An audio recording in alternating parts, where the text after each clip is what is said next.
From a History of the Western Highlands and Isles of Scotland, 1836, Donald Gregory.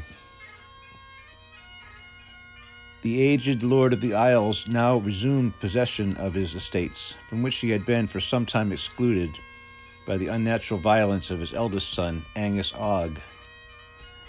And as John, his remaining son, had died without issue, the rank of heir to the lordship was now held by his nephew, Alexander of Lacalche, son of his brother, Gillespie.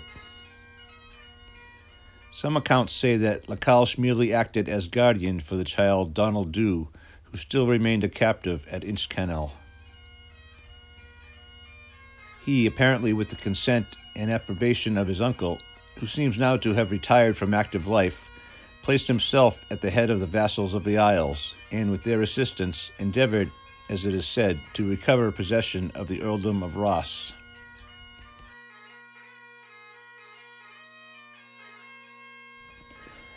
As the districts of Lacalche, Lacaran, and Lochbroom, which Alexander inherited from his father, lay in the earldom of Ross, his influence there was greater than that of Angus Og of the Isles had been.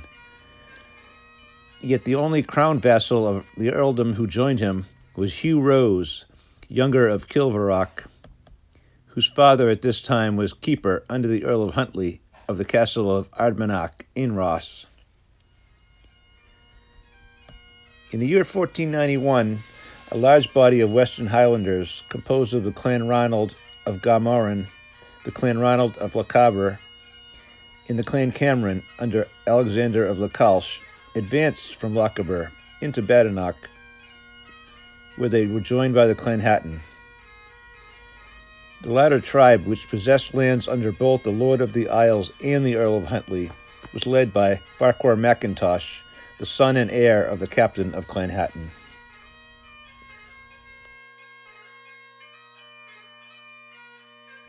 From Badenoch, the Confederates marched to Inverness, where Farquhar MacIntosh stormed and took the royal castle, in which he established a garrison, and where the forces of the Highlanders were probably increased by the arrival of the young Baron of Kilravach and his followers. Proceeding to the northeast, the fertile lands belonging to Sir Alexander Urquhart, the Sheriff of Cromarty, were plundered, and a vast booty carried off by the islanders and their associates. It is probable that, at this time, Lacalche divided his force into two parts, one being sent home with the booty already acquired, while the other he proceeded with to Strathconan for the purpose of ravaging the lands of the Mackenzies. The latter clan, under their chief Kenneth, having assembled their forces, surprised and routed the invaders, who had encamped near the river Conan, at a place called Park, where the conflict has received the name of Blairn Park. Alexander of Lacalche was wounded and, as some say, taken prisoner in this battle, and his followers were expelled from Ross. The victors then proceeded to ravage the lands of Ardmannach and those belonging to William Monroe of Fowlis. The former because the young Baron of Kilravach, whose father was the governor of that district, had assisted the invaders. The latter, probably because Monroe, who joined neither party, was suspected of secretly favoring Lacalche. So many excesses were committed at this time by the Mackenzies that the Earl of Huntly, Lieutenant of the North, was compelled, notwithstanding their services in repelling the invasion by the MacDonalds, to act against them as rebels and oppressors of the king's subjects.